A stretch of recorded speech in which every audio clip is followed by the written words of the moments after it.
Welcome back to the Marching Arts Podcast. Wow, after finals, I am still the Stress Master.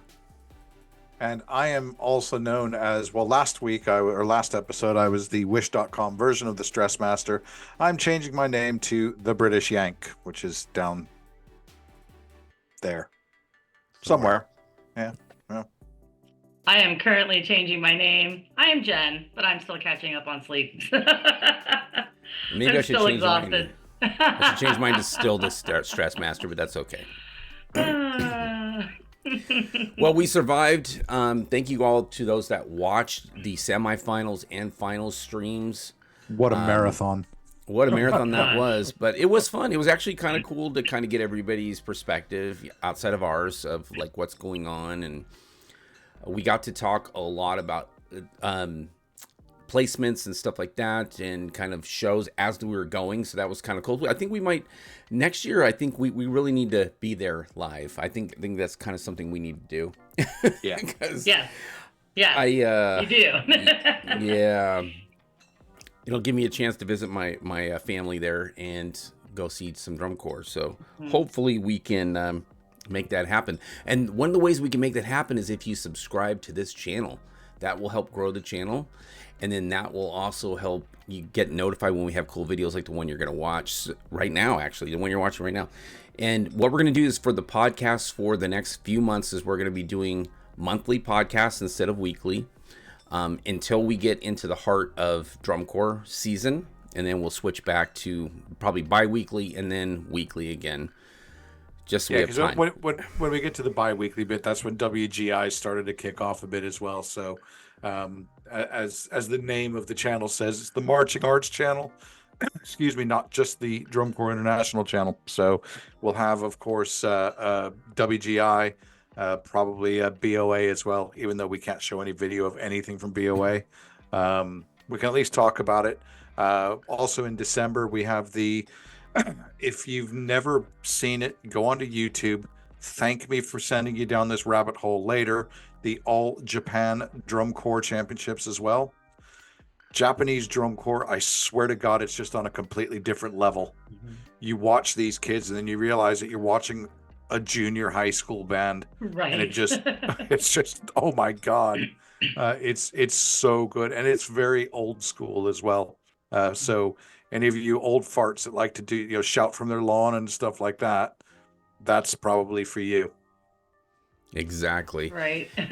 Yeah, and there's also the marching bands from Japan that are amazing. I mean, just to be in those bands, you've got to be like the best of the best of the best. They don't take anybody that can't hang. So Japan is no joke, man.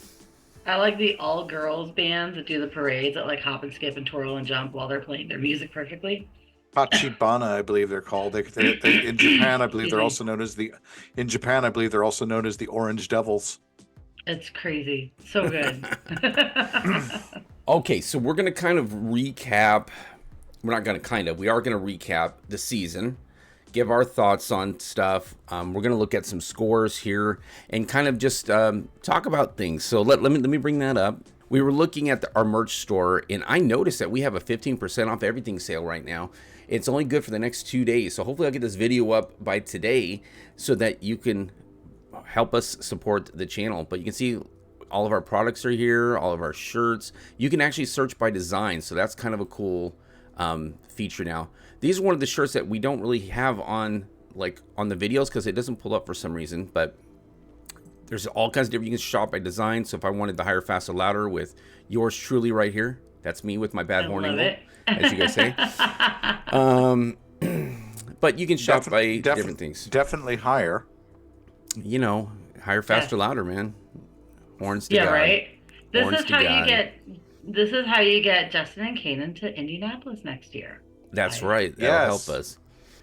So we're gonna start with the top 25 and just kind of give our thoughts on what we thought. I thought everybody was really, really good. I don't think there was, like I said, there's no shows this year that I kind of was just like snooze fest or hot dog core in it. There was something interesting in every show. So Jersey Surf, great show, man. And I did the first half of semifinals on our marathon webcast, if you will. Mm-hmm. And the ones that really stood out for me was the Battalion was quite stood out for me. I really enjoyed Jersey Surf's show as well. I think Jersey Surf realistically probably just needed tour to be about another week longer, and I think that show would have been a completely different show. Seattle Cascades had a very, very nice little drum corps there, and I say little because they were pretty small this year, size-wise. But it was a good quality show. I think it was probably the outside of the Academy for use of props. I think Seattle Cascades possibly had one of the best props on the field this year with the lighthouse, which transformed into a telescope at the end of the show. I just thought that was really cool. Blue Devils B, I found quite interesting. I think again, Blue Devils B, if they'd had another week, if they'd come out a week sooner, I think that they probably would have run away with open class. Spartans, though, very, very nice show. And again, Spartans is a drum corps that I think we should be talking about. We're going to watch them later on in today's podcast, simply because that's an organization that just puts out quality every single year. There's always talk about, hey, when's Spartans going to go world class? When's Spartans going to go world class? They don't need to, and I don't think they actually want to. You know, it's just not their bag. Moving up, though, you've got the Academy, again, had a show that I really enjoyed. Musically, though, if I'm looking at the semi-finalist corps, though, I think musically my favorite, just pure musical selections, and I'm going to talk about Music City in a second, was probably the Battalion. I just love the old school drum corps stuff that they went with. Spanish fantasy and all that stuff. I just thought it was really, really cool. Yeah, it was kind of like a mix of Madison and Blue Devils. It was just kind of like a modern take on that. Yeah, I really liked it. That was cool. And I really, really liked the arrangements as well. I thought that they paid homage to the originals quite well. In the semi-finalist ranks, though, probably one of my favorite shows of the year was Music City. I really enjoyed the show. I thought the whole, what was it? Take Me to the River, I think it was called, or something like that. Yes. Mm-hmm. Yeah. I thought that they sold the theme really, really well, and that's a very good drum corps. And I think that's a corps that bears watching. Again, this is a corps that's putting out quality products every single year. Spirit of Atlanta. I sat here on a webcast and said that I would wear my underwear for a week and eat them live on a live stream. I guess I better start working up my appetite. No. Yeah, someone called you out on that, by the way. I He goes, "So when is he going to eat that? When is he going to eat them?" I don't know what happened there, if I'm honest with you. I think that there was just something with the show design that just didn't resonate with the judges. Not quite sure what. Crossman, again, I thought Crossman put out a very, very good show. And you know what? At an 84.875, that we're probably talking about them being closer to in the hunt for finals any other year. But this year, the scores just to get into the big dance were a lot higher. I mean, it's pretty I may be wrong, but I think 88.075 just to make finals. If it's not the highest score in semifinals, just to make finals, it must be close. Oh, that's got to be the highest score. Nope, Jen's shaking her head. It is not. Is it Phantom Regiment 19? I think it's Phantom Regiment 19. I think we came close to a 90, if not a 90. I know Phantom Regiment 19 had the highest 12th place score in finals. I'm not sure about semifinals, though. Let's look it up since we have the resources. I'm looking it up right now. Where is it? Here we go. So we got an 87 in finals. Let me see if I can get back. And I know that the 87 in finals was the highest score, and it remains the highest score. Semifinals. Let's see. Let me look it up here. Semifinals. I don't know. It might be semifinals. No, it is higher. We had an 87. So our record is broken. Yep. So I did read that somewhere. I'm pretty sure that is the highest 12th place score in semifinals. So the point being is that man, you really, really had to bring it just to get into the big show this year. Yeah. But yeah, I mean, looking again, since I'm chatting, I'll just give my wrap up and then I'll shut up and let you guys talk. 12th place Madison. I thought that I genuinely thought I was wrong. I thought that a 9-minute show was going to cost them.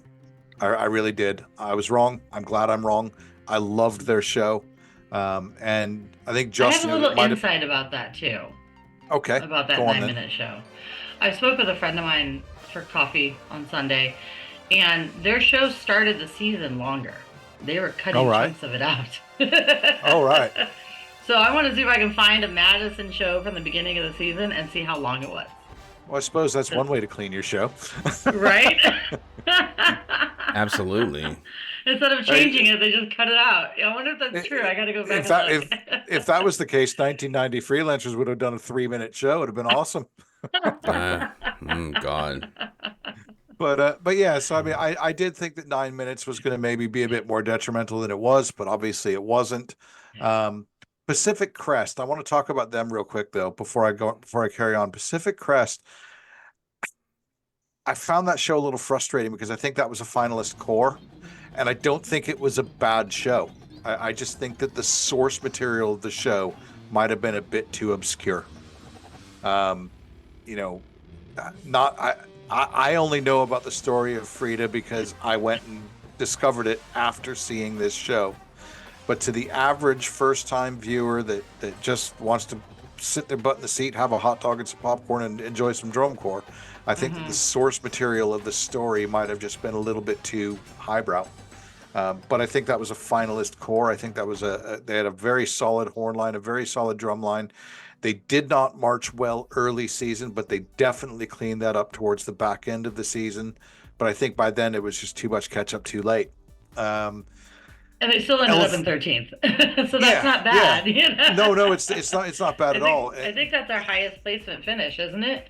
Yeah, and I've actually there's been somebody put a thread on Drum Corps Planet about should we expand finals to 15.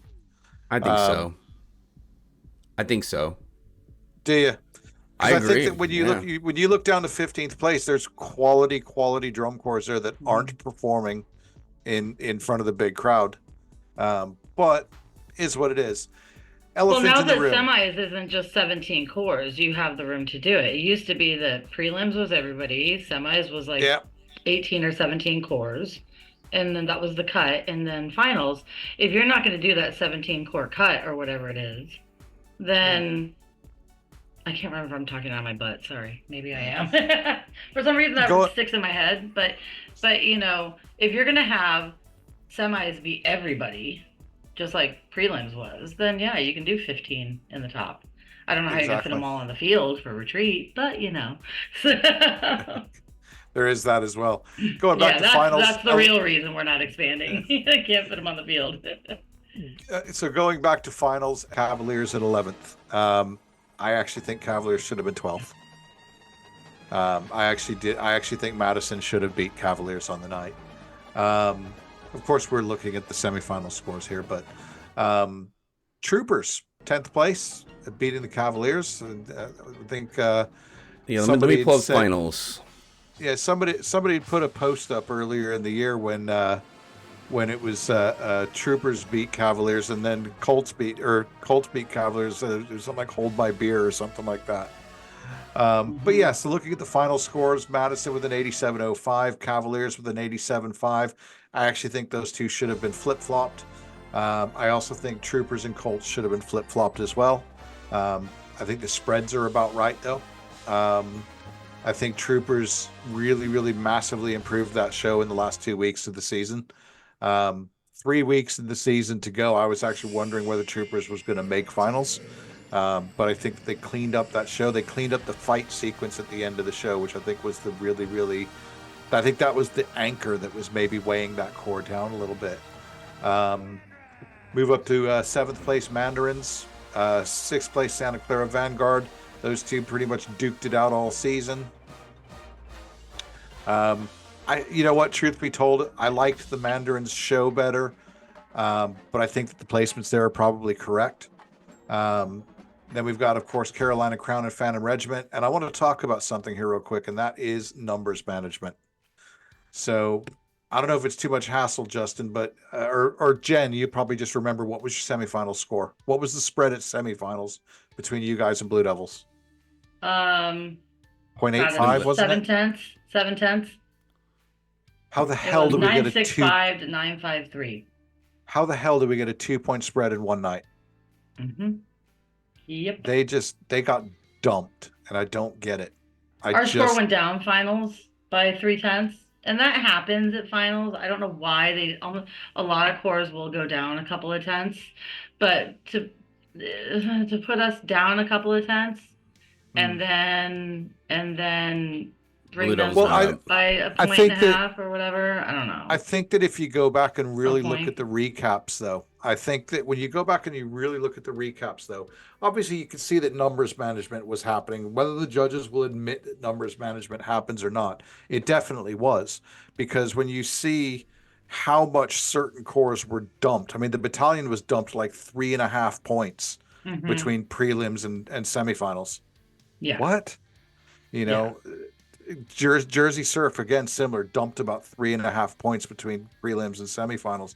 It was almost like, hey, we've got to make sure that we have enough room here for everybody. And I just think I think it's crap, if I'm honest with you. I think, I keep talking about this British brass bands video, which I am actually going to finally finish editing. I have not touched anything video related this week.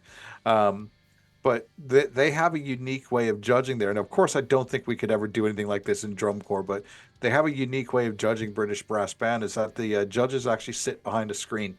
So they can't actually see the band that they're judging, and the bands are playing the same piece of music, for the competitions. Obviously we can't put our judges behind a screen, but I think that the judges need to be judging what's on the field in front of them, not where they need to fit them in a number. So. Yeah. It looks so much bigger than it is. Looking at Core Clash, we went down a tenth. The Blue Devils only went up a half a point. Yeah. But it was where we were before that makes it look so big, from a 97 to a 95. But they were barely a 97. I still maintain, though. I said it before. I've not come off of my opinion that I think Phantom Regiment and Blue Devils should have been flip-flopped there. I do think that Phantom Regiment had a medalist show that year. Here's an interesting tidbit of trivia looking at Core Clash. If you didn't go down a bit, if you were a corps that went up, the biggest jump in the 4 through 12, the biggest jump was Santa Clara Vanguard. They went up 0.4 between prelims and finals. Everybody else either went down or went up like a tenth or 0.2 or something like that. Then you get up to the top three. Blue Devils went up a half a point. Boston Crusaders went up 0.4. Bluecoats went up 0.8. So they didn't, it's not huge, but you kind of look at it like, why, from one night to another, they're doing the exact same show. Maybe someone didn't drop a rifle. I don't know. It's also judges' opinions too. It's like it's also judges' opinions. It's different panels and all this stuff. And they're scoring the night, not. So it's kind of funny. You look at that. When we heard 97, we all went 97. How'd they open up 2 points? They didn't open up 2 points. They opened up 0.6. A point and a half. 0.6. Yeah. So. But I think as well, though. When you look at the likes of Bluecoats, I only watched it on a screen, but I felt that Bluecoats got better every single night. I think that Bluecoats were really, quite frankly, just completely undeniable this year. Yeah. I loved Glitch. I loved Boston's show, but I think that this Bluecoats show, to me, and I think you said it earlier in the season, Justin, and I did. Earlier in the season, I was like, I don't know, but I now completely agree with you. I would lump this Bluecoats show into the same category of show as 1993 Star of Indiana, as a show that fundamentally changed the activity. That had because that show, let's be honest, they could have fallen flat on their face with that show. If the judges didn't dig it right from the off, they could have been a 7th place drum corps. Yeah. But they sold that. Sorry, real quick. They sold that concept from the off, and they had their foot on the gas, and they never let off the entire season. So I would, having seen that show at finals in the big stadium, I think they added some additional electronic effects that I'd only noticed in finals week. The echo on the stab notes at the beginning of the show were definitely a lot more pronounced in Lucas Oil, and it worked for me. Just for the venue. It absolutely worked for me. So yeah, Yeah. Just I'll shut up because now. I don't want to get this too far away from what you're saying. I want to feed back on that. Being live in there, there are things like the stab notes that work really well in Lucas because it's intended for an indoor dome, you know. There are things they added a lot of synth mixing on top of the silent flag feature, that Mylar flag feature, that I have an opinion, and it was shared also with me by other people. I think neutered the effect of that silent flag feature. When I saw that feature in DeKalb, it was snappy and crisp, and just all you heard were these crispy flags, and it was so cool. They added a bunch of synth on it that I couldn't hear the flags anymore, unfortunately. And that really was disappointing to me as a guard person because I loved that moment for the guard. But was that, sorry, real quick, was that because yeah. of the venue? So No, obviously it when was you because saw, of the. No, I'm getting to it. I'm getting to it. all right, go on, So sorry. there was a thing that came out on Facebook that was on Reddit as the sound mixer, the sound engineer actually talked about that feature. And so they were recording mics when they do the ripple down the line. It was recording the sound of the flags and then mixing it live as they were going in real time and creating that synth sound over it. So it's a sound mixing like like I am so impressed that they are doing that. But at the end result was something that I didn't like nearly as much as without it. It's because it's synthetic. It's not real. I mean, I would rather have the real sound in real time. And it was a create a new effect. Like it's so cool. Blue Coats do this thing with their sound mixing in real time. They did it back in 17, was it? I don't remember. Where they were looping and mixing the trumpets in real time. 15. Okay. Yes. So like that, they're taking everything they've tried before and perfecting it. In a way, in this show, it's not that they're doing the Blue Devils formula of doing the same thing and tweaking all the time. They are saying, we have learned over the last 8 years, and this is our masterpiece. And I appreciate that, but because it's so difficult what they're doing, because they are mixing live and nobody else is doing that. So that is Star 93 in that regard. But it should not be an invitation for everybody else to try and do it. Please, I'm begging you, just let them do their thing.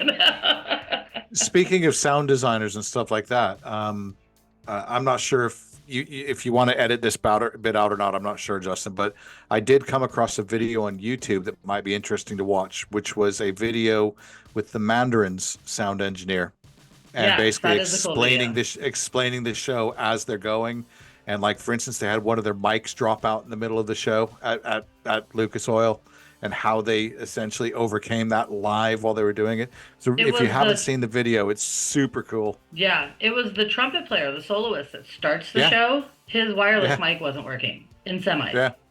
And how they flagged him down to the static mic. It was really super cool. Really it cool. shows you how professional the sound engineers are, but also how professional these kids on the field are, that they can adjust on the fly like that. Yeah. All these people that I see complaining on drum corps about, this isn't drum corps. You don't realize how good these kids are. Mm-hmm. Yeah. Yep. It's a completely different level than when we marched. And how smart they are as well. Oh my gosh. Yeah. Yeah, I totally agree. The only feedback I really have on kind of the semis, you talked about Jersey Surf. And Jersey Surf, I have applauded them for having kind of a different tour model. They don't go out all the time. It's not that they ran out of time and needed another week. It's that they didn't come out until July 13th. And they only did like 12 shows going into. So at that point in time, you do run out of time to, and they just didn't have a lot of time and a lot of show runs to get themselves out of that spot. It was a cute show, well designed, but they just couldn't get out of that spot because everybody had 2 weeks of time on them, What is hip was just too slow. What is hip was just too slow. Probably our opinion. The three of us. I mean, it could have easily been another 50 to 80 beats faster, because it was just. And I understand why. Like you said, they didn't have the time to clean it, because the faster you go, the harder it is to clean, because now you're playing faster and you got to sync everything. So totally get it. Yeah. So I agree. Music City is really. I think Music City is an up and coming drum corps. They are in a perfect geographic location. A lot of great bands in the Kentucky, Tennessee, Indiana area can get young kids to their camps. So I'm excited to see what Music City does in the next few years. I think they're kind of sneaking up on people who they were like. Music City kind of was like an afterthought. I don't want to sound insulting. This sounds insulting. That they were kind of like one of those also cores, but now they're making a name for themselves. So I'm going to enjoy watching what they do as they discover their identity and their niche. Correct me if I'm wrong. I believe from a staff perspective, they're quite closely aligned with Music City Mystique as well, from WGI. That I don't know. I think so. I think aren't they the same organization? I believe so. Yeah. Or no, I think they're different organizations. But I noticed. I remember when I was watching them, I was going, God, their drums have a particular sound. And I went back and looked at their staff. Yeah, it was there were loads of Music City Mystique guys in there. So interesting. And as far as WGI percussion, that's Music City Mystique. MCM is probably one of my favorite ensembles, just because of the types of shows that they put on. So and that's something I'm hoping that we can do this year is a little bit more WGI than perhaps we have in the past. You guys are gonna make me resubscribe to Flow Marching, aren't you? Yeah, I'm gonna have to as well. Going into 13th, 12th, 11th, I agree with you about Pacific Crest. It may have been a little too esoteric. I was so excited to see what they were going to do with it, and then I was just kind of like, it did not engage me. Doesn't mean they didn't do it well. It just didn't engage me personally. Madison, going after Allentown, they started bumping up that drum score, but the difference, Madison doesn't beat Cavaliers based on drums alone. There was like a 1.5 difference between, maybe 2 points between Cavaliers percussion and Madison's percussion. So we have a pretty good idea of what they're going to try and shore up over the winter. But a lot should be Cavaliers are going to shore up everything. Oh, absolutely. A lot should be said though. Look at their percussion staff. I would say a lot should be said for Madison because a week before finals, their percussion was solidly in 18th place. Oh yeah, they had a little pet that they were petting. Hi, 18th place. I'm wondering, did they sacrifice an animal or something like that? They must have done something. Something. Probably those midnight practices we talked about. Their score didn't really change. It stayed pretty consistent. It's just the other cores, I don't know. It was weird. I have to get kind of that between Allentown and prelims spread and see what that looks like. So I don't want to say anything that isn't right, Well, I do remember on one of the pods that we were looking at, we were discussing captions and about how high scores were scoring. Yeah. In particular captions like a week before. And I remember, I think it might have been you, Justin, said that they're not leaving themselves a lot of gap for finals week. Yeah, things were going to get dumped. Exactly. Yeah. And so what happened was other teams might have plateaued and then kind of got dumped in percussion. Yeah. Where all of a sudden Music City was scoring ahead of Madison. All of a sudden Music City was in 18th and Madison was in 13th. Yeah. Yeah, so, let me pull up the recaps real quick since we're talking about the percussion. Let me move us here to the top. So, and I'll let you continue, Jen. I'm sorry, I just think. Oh, I think that was it. I was finished. All right, so yeah, so you can see actually. Let me see here. Sorry, it's gonna be really hard to do with us on the side. I'm so sorry, everybody. So in GE, Madison actually beat them in GE. Yeah. Cavaliers. They beat the Cavaliers. Madison beat the Cavaliers in a lot of stuff. Look at all those 11s and 10th 10s. Place. What's that? 10 in color guard. Yeah. Visual. So they got 10th in visual. They tied with the Troopers. And then they got 12th in brass and music analysis, 11th, and then 12th in percussion. But look at the difference in that percussion score. Yeah, it's 1.8. 1.3. No, 0.8. Yeah. 0.8. Yeah, 1 point. So the dramatic improvement, right? Because they were in 21st place in drums at one point. Yeah. 21st. I mean, you can't get lower than 12th on finals nights. Well, true, but let's take a look at the semifinals. They were 13, 14 in semis and prelims. So I mean, like I said, the judges kind of dumped other scores. And no offense to Madison, everything I'm saying sounds a little wonky. But if you go down and get over to that music score, Yeah, let me scroll over. I gotta scroll on over. Yeah, and then go back up. Yeah, that's all right. So percussion. There they are. 13th. Yep. So, yeah. See, and there's still 1.2, 1.3. So it's not even the placement as much as that score gap between them and Cavaliers. Yeah. Look at this. Yeah. Yeah. Good job, Spirit. Spirit of Atlanta. Yeah. Nice little drum line. Hang on to that, staff. So yeah, so it's just like that is why, in my opinion, Madison didn't come in 11th. Is that was just too big of a gap. So they stayed a half a point behind Cavaliers overall the whole time, and maybe their brass score a little bit helped keep that aggregate gap there. Yeah. Yeah, and I really don't have much more to add than what you guys added because we've been talking for quite a while. But I think I've made my thoughts known. I really enjoyed all of the shows this year. There's of course a couple that were kind of like, So here's a little decibel reading that somebody did. I don't even know who did this. I just know people have been stealing it and posting it. It's been going around. Yeah, but this is crowd loudness, so like applause, right? You can see Phantom Regiment 107.7 decibels. Troopers 105.5, and I'm sure that's the end of the show. Right. Same thing with Madison. Yep. Madison Scouts in 3rd. Mm-hmm. Bluecoats, great show. Raiders. Oh, okay. Spirit of Atlanta, River City Rhythm, Carolina Crown, and you can see kind of just how it falls down in here. Yeah. So that's just an interesting. I don't know if that has anything to do with anything, but. This is one of my highlights. So I found one of the glitch people from the end zone getting off the elevator as I was going upstairs.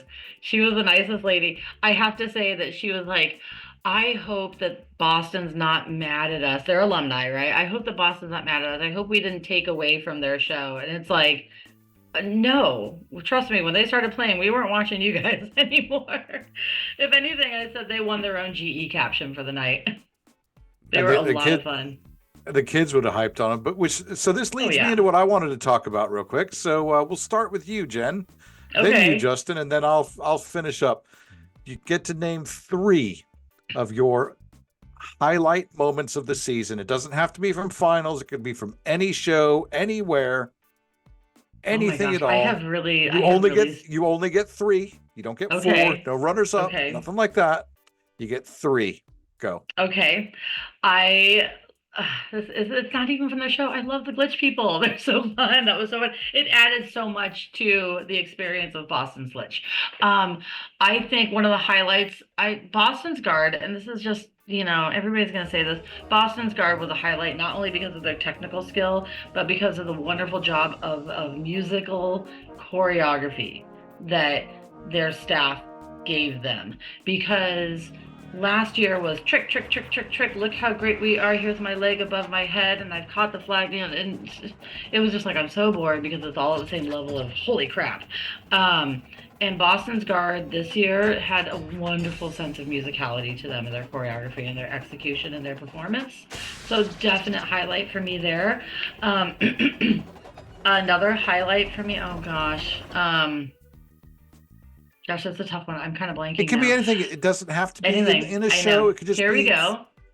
Here's a kind of strange thing. One of my highlights was I worked in the fan shop all day on semifinals. It's a highlight for me because I got to feel all sorts of love for my organization. So highlight was those kids worked their butts off. I love the fan shop. I love what they're doing there. And it was so fun just to see all the love from the crowd. And I was exhausted after it. And I slept so well that night. So that's just an aside. I think that I really like the end of Troopers show. I would like those hydraulic platforms. I thought that was a highlight. I thought they were really cool. However, they did make me hold my breath because I've never seen such wobbly platforms in my entire life. So it was a highlight watching them not fall off those platforms.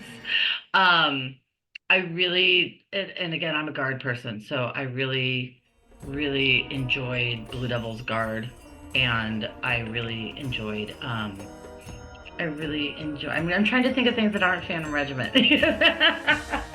Well, talking about that, talking about troopers Madison at the end. Scouts. Madison Scouts on a Saturday night is an absolute highlight of me. So congratulations to them. So talking about troopers real quick, did you know the Devil's only 15? He's only 15. Does he play anything else besides he was a contracted mellophone player. He's only 15. Mellophone player. Oh my gosh. That's great. Yeah. So okay, Justin, your 3. Yeah. My 3. So I really have 4, but I'll go with 3. So I had like 5. I think Jen had like 17. So go on. Yeah. Okay. So my highlights for the year, first off, was, well, actually, I have 5. Well, I'll condense it into, okay, I know how to do I'm going to do this. So when we did the reveal for Trooper Show, that was like the first, oh my gosh, this is going to be a freaking cool show. They eventually... And you called the uniform as well. Yes. And they eventually, like I said, like for me, the ending was their biggest problem in terms of cohesiveness. And they figured it out right at the very end of the season, which is fantastic. Great job, Troopers. And it wasn't bad. It was just kind of like, this doesn't really match the pace of the show. So they figured that out. And seeing it at finals, so good. And there's so many good, if you haven't watched the epic top 12 video, please go back and watch it now. It's going to be in the corner.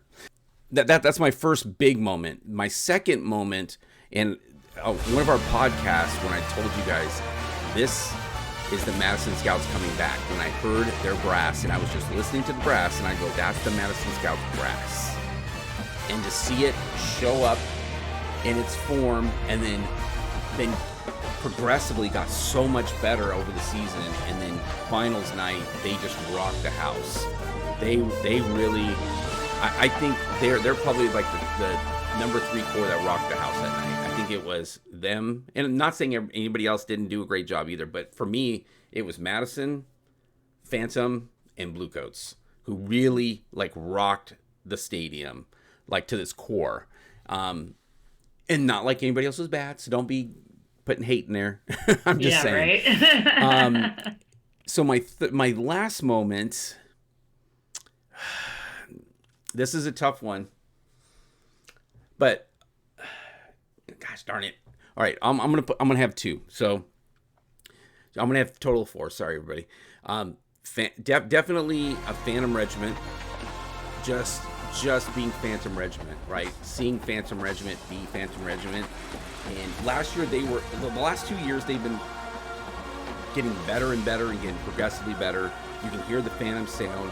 But I think this year's show, they really kind of peaked at the right time. They peaked at the very end of the season, the very last show, and their precision was just so good.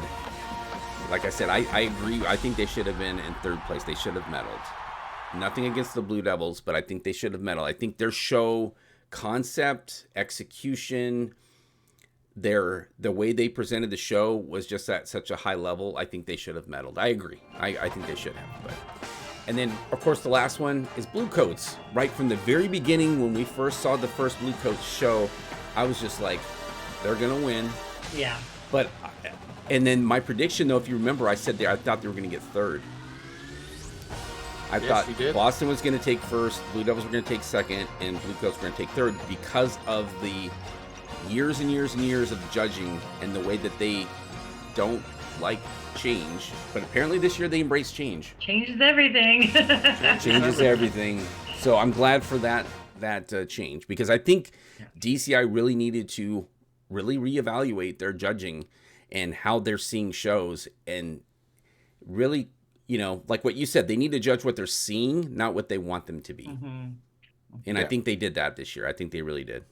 So my 3, and I will keep it to 3, kind of. So Justin, what I would ask is, when you're editing this, if you can happen to find some video of this first moment I'm going to tell you about, I'd appreciate if you could pop it in. Is I watched the DCI first ever all age championships in the morning of finals. And my first moment goes out to the Columbus Saints Drum and Bugle Corps, who marched with 5 brass. They had 2 baritones, 2 tubas, and 1 trumpet player. And that 1 trumpet player was my first moment of the year. Just watching that I think it was a lady, not a girl. But watching that lady just play her heart out for 9 minutes, and essentially she played, or 11 minutes. She essentially played an 11-minute solo, and so that's my first moment of the season. It's your never ever ever quit and just play with what you got moment. Okay. My second favorite moment of the season happened at Allentown, and that was the Madison Scouts honoring the cadets at their home show. When the Madison Scouts came out with the Cadets Shako, not only that, but the Madison Scouts drum major didn't use his normal Madison Scouts salute. He gave the cadet salute at Allentown. For those who don't know, the troopers actually had something planned as well, and that was that their soloist was going to be playing his solo on a 2-valve G bugle that was owned by the cadets. Unfortunately, they got rained out. I believe he did use the 2-valve G bugle in their standstill, though. My second and a half moment is essentially all of the corps and their little cadets tributes. Obviously, Phantom had the Z pull in their show. I believe Phantom at one point I saw the bass drums do the cadets bass drum hype where one leans over, one leans back, and all that stuff. I believe it was Pacific Crest. I think at one point doing the cadets horns up, where they bring the horn up and then flick up. If you watch, there's all sorts of cadets Easter eggs that are in all sorts of different drum corps shows in 2024. And I need someone else to do that video. Yeah. And I said it earlier, I didn't realize how much I was going to miss the cadets, but it's just like a giant hole has been torn out of the activity that will never, ever be filled. Yes, we've lost other drum corps in the past, but this one was different. And anyway, and then my final moment of the year, I know it sounds like we're kissing Phantom's ass here, Jen, but Phantom Regiment, you used the words plaintive wail. Do you remember that? Yeah. Oh, yeah. The mellophones at the end of the closer of Phantom Regiment, and that just plaintive wail, and watching those kids leave nothing on that field. I mean, they left nothing. They had nothing left in the tanks when they played that last note, and it was like you could hear those mellophones of that da da da. I can't sing, but that little bit that they did right over the top. It was like they were just emptying the tanks right into the stands. So that was my goosebump moment of finals. So those are my 3.5. Wow. I'm really excited that I think we had less than 40 age out of the drum corps. It's a really small age out class this year. I think we only had like maybe 5 guard members that aged out, and so I'm really excited for next year to see what the return percentage is, because I think overall they had a good summer. It was a really stable summer for them, positive by what I've heard from staff. So there was no kind of drama or anything like that. A few small little hiccups that happen with any drum corps that need to be resolved, but they, no big shakeups, no drama, no illnesses really took over. So it was a positive experience, I think, for them. So I'm excited to see what happens in November when we start this all over again. The other thing I would say about the 2024 season is that there were no dramas. And I think that was awesome. In general, there was no dramas. There was, and the other thing as well is there's a term that we use that nobody likes called the hot dog corps. I didn't have a hot dog corps this year. I didn't have that one corps and this was the first year in many, many, many years that, like for instance, when I did the semifinals live stream, ostensibly I was going to leave after Justin took over. I stayed on until the end because I just enjoyed every single show. So I was spooked the next morning, and fook, by the way, is a word that we've used on the British swear word of the day. But yeah, no, I was absolutely goose the next morning, but that was because there just wasn't a show that I didn't want to watch. So yeah. All right, so we're switching gears. We're going to be watching Spartans. This is their semifinals performance. So not the open finals. So this is going to be semifinals. Wait, semifinals? Yeah, semifinals, right? Yeah, semifinals. Yeah. Okay, sorry about that. My brain's cloudy still.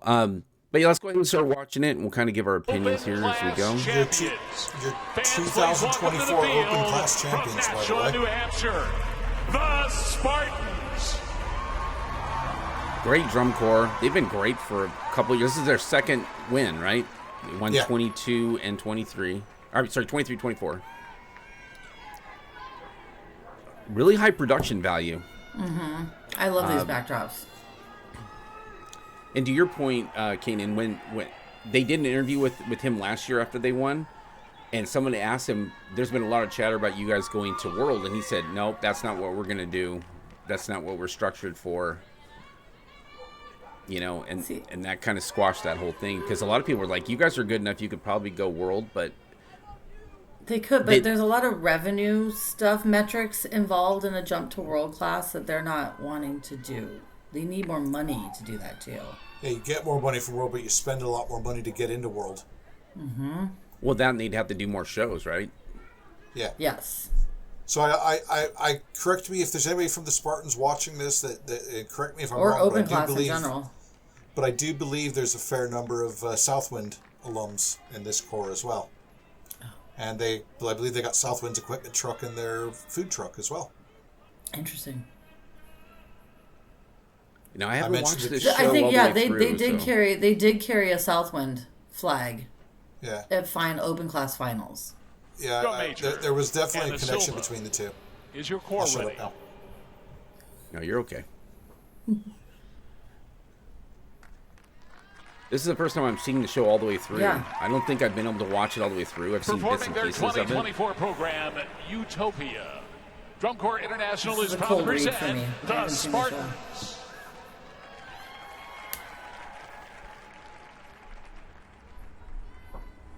Oh, look at Shroud's over, like... Mm-hmm. Interesting.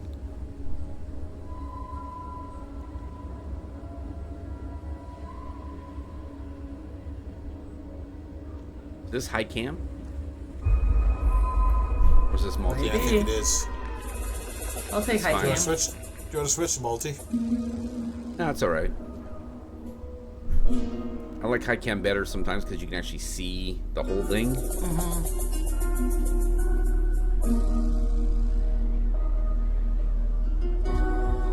I mean, so listen to the production value already with just the sound. It's just crazy. I think a lot of that goes back to what we were talking about with the sound guys. You know, all these drum corps have got quality sound equipment and people that know how to use them as well. The horn line's entrance from behind those props was really effective, by the way, as I'm watching the show. Yes. That was great.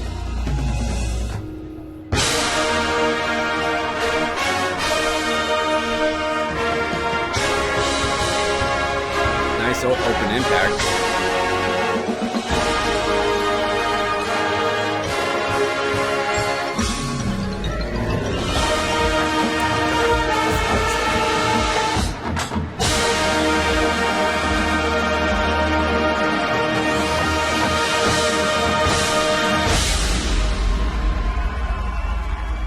Full visual. Oh, they have a little what do you call that? I don't know. The cape thing, kind of like from the sleeve. Oh yeah. Like yeah. That's a Phantom thing, right? The Phantom thing, yeah.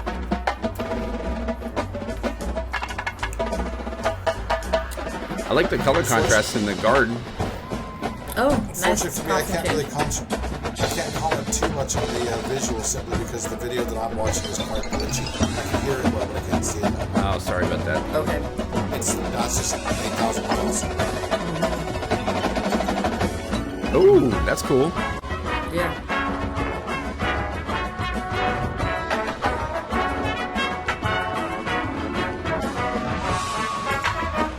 Little mini ensemble.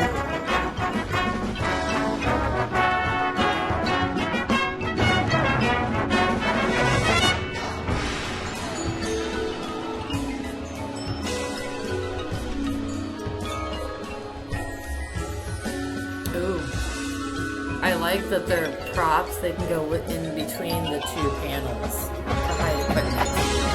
Oh, yeah. That's great. That's smart. I get so tired of seeing people behind props. One of my biggest bugbears is always equipment moving around.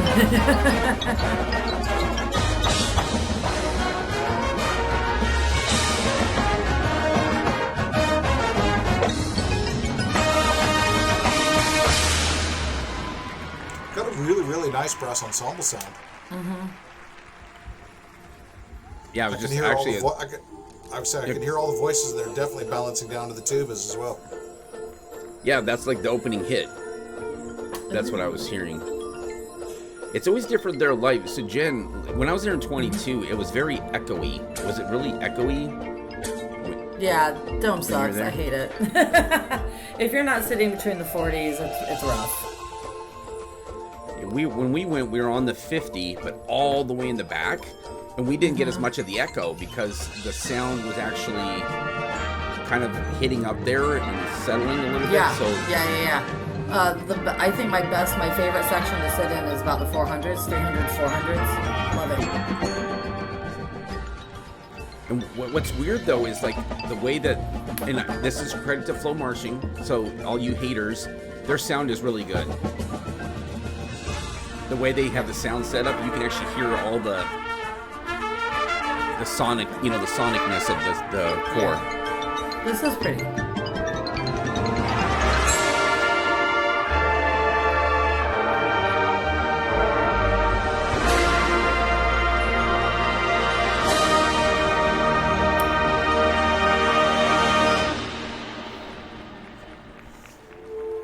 That was a really nice moment from the brass. Nice moment in the guard as well. Oh yeah. With the Look at us trading butterfly at the places. front. Yeah. Low brass. I like you can actually hear tuba. Yeah, you're hearing tubas and not pit view. Yeah.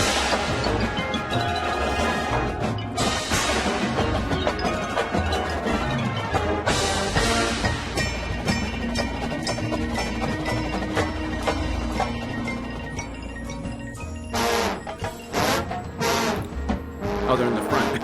Where's that coming from? Where are they? There they are.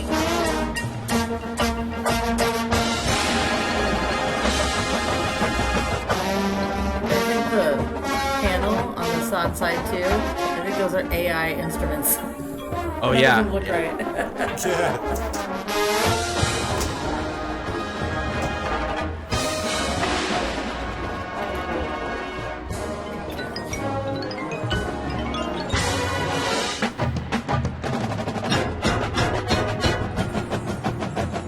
Their color palette is really effective.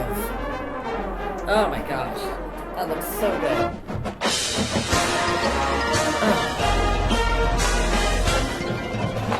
Nice moment for the brass there.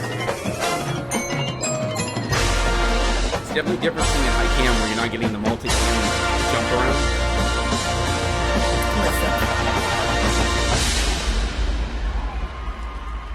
Little bit of pit goo there. Yeah. I'm not a fan of it. I'll call it out every time I hear it. Right. Yeah, to me, I think that's a problem with a lot of shows is they rely so heavily on the synth for a bass. I mean, you'll see like the top, drum corps with the tubas all the way in the back. You're not going to hear them, even if they're mic'd. They're going through the board. Hey, can To I me, point it's- out they're playing a Billie Eilish song? Oh. Oh, this is the from Barbie. What am I made for? Yeah, what am I for? I'm a 53-year-old man. I typically like heavy metal. I'm a huge Billie Eilish fan. Yes, I love And Billie the Eilish. first time I heard That was this a nice song, pause. first see time I that heard this song, exchange? it about made me cry. As a father of two daughters. That was a nice little guard moment there with the Yeah.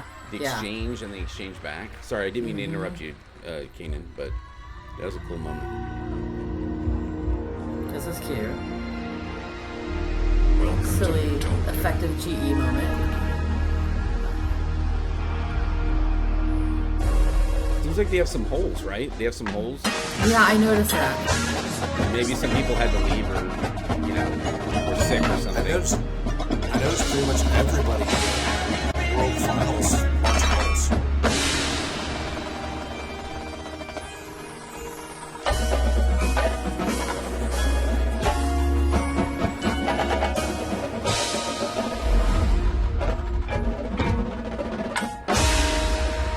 Are those pink? Those are pink rifles, right? Yeah, I love it. I love colored equipment. I love it.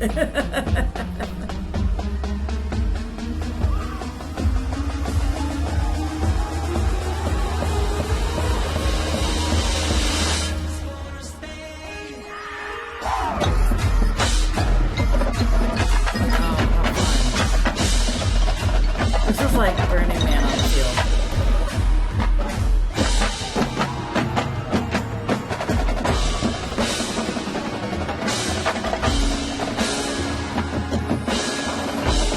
This was so nice, you already won your division, you're just like having a great time.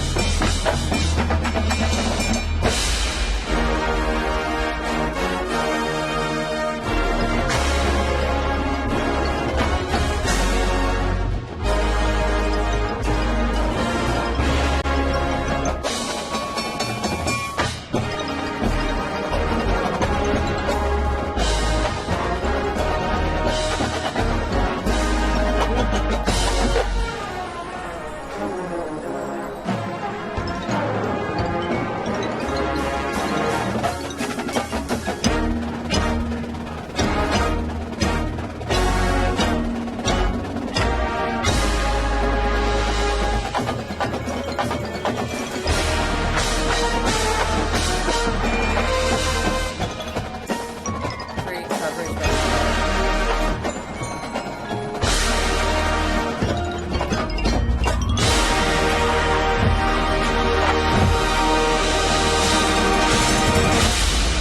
Yeah, look at that. From 10 to 10, man. Huge.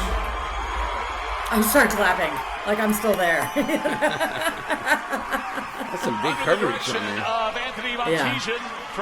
That's a great show. Like I said, it's like Burning Man on the field. I love it. And their color palette is so good and so effective. I love that kind of coral pink that the guard is wearing. Yeah. Lovely. Great show. It's a I very wish good I'd seen drum it corps. live. It's a very good drum corps, and I'm glad that they're not going world as well, simply because open class needs to have good drum corps too. The point of open class is not to feed world. The point of open class is to be open class. Yeah. So I mean, if you want to go world, by all means, go for it. Right. But It's yeah. not a feeder class. But I mean, that's their lane, and they like being in that lane. Yeah. And that's totally fine. We were talking about synth goo. I'm not going to call them out by name, but there was one top 12 drum corps that this makes me crazy. They had a walking bass line, walking tuba line, that type of thing. There was no bass guitarist in the pit, and the tubers were all pushing props. And it's like, it just makes me crazy. I was like, you cannot, and it's obviously not a part that's supposed to enhance. Like, where is the line between, okay, we're not going to play this musically and we're going to put this in our sound engineering, and it's made me absolutely mad. I just can't. It all makes me sad because okay, Kanan, how much is a tuba? What, how much is a tuba? Yeah, the cost of one. 8,500, 10 grand, something like that. Yeah. Okay, so you figured they have between 12 and 16 tubas, right? That's about 100 to 100 grand. 150 grand. Save the $150,000. We're just going to put it in the synth. Save your money. They didn't even save the $150,000. They just made the tubas push some props, and then the tuba line is actually being played by the synth. It's like no. Listen, I've got a really simple solution to this. Let the tuba line play and let the synth players go push props. Right. What's the color guard for, anyways? No, I'm kidding. Color guard. Yeah, I mean that just bothers me to no end. It's like it's like the tubas are just expendable now. Like they maybe have one or two mic'd so they can get the tuba sound, but you have all the tubas way in the back where they're never ever going to be heard. I need to give a shout out. There were a few corps that actually featured tubas, and they were up front playing a tuba feature, which is great. But why in design is the new trend to put the tubas so far in the back that there's no possible way you could ever hear them? I will say that Bluecoats, and I don't know if they had all of their tubas mic'd, but Bluecoats in one part of their show had like sound coming from here from trumpets, and sound coming from here from mellows, and sound coming from way in the back from the tubas, and the way it sonically balanced was musical GE to the tens, you know. But that's the one time we're seeing the tubas in the back was intentional and well done, you know. Yeah. So, but otherwise, it's like, don't lose your tubas with props, you know. Exactly. They're not expendable. They're very important. And Phantom Regiment is one of those corps that in Bluecoats, they recognize that tubas are really important parts of their sonic design. And they're expensive. And use them. Arrangement. Yes, exactly. You paid for them, use them. Tell us what you guys think in the comments below, or any thoughts you guys have on the season, because apparently we still have thoughts, but we're going to go ahead and wrap it up here. But thank you guys so very much for joining us. We will be on our next one. Go ahead. Yeah, go ahead. The Britishism of the day. Oh, the British word of the day. British word of the day. And now the British swear word of the day by the tumour. So normally it's the British swear word of the day because we're all happy. The drum corps season has ended. We've had a good year. I'm not going to do a swear word today. I'm just going to use a descriptive word. And today's word is gormless. That's like some character from a J.K. Rowling's book or something. I'll say that again. I know, right? It sounds like Harry Potter-ish. I will say it again. Gormless. And gormless is an adjective to describe somebody who's dim or mildly dim or possibly a bit dumb. So someone could have a gormless look on their face used in a sentence. So your British swear word of the day is, or British word of the day is gormless. And that was the British swear word of the day. There you go. You learned something. Excellent. Well, definitely subscribe after that, because you don't want to miss any more of these. But we're educational. We are educational. Don't be gormless. Subscribe. And thank you to all those that thank you to those that subscribe. We're almost at 2.3 thousand subscribers, which is a huge milestone. So thank you guys so very much for that. Let's push that over.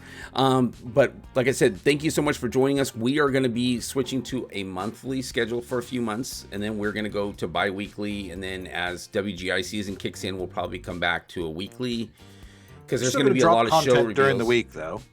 Yeah, we're still going to be dropping content, so don't worry about that.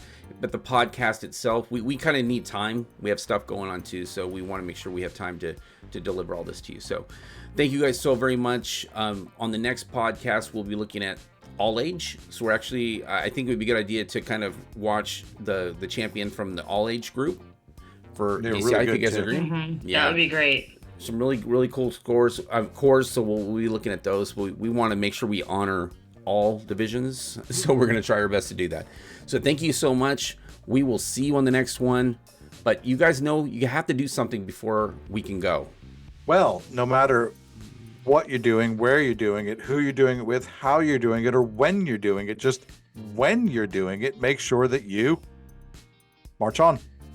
March on. See you guys in the next one. Thank you.